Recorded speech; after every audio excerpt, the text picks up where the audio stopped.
How to fix Siri not speaking out in iPhone 12.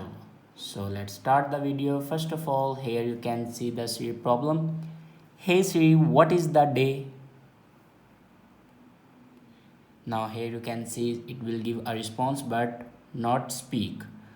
If you fix this problem, if you want to fix this problem, then open your settings and scroll down and click on Siri and then click on Siri responses.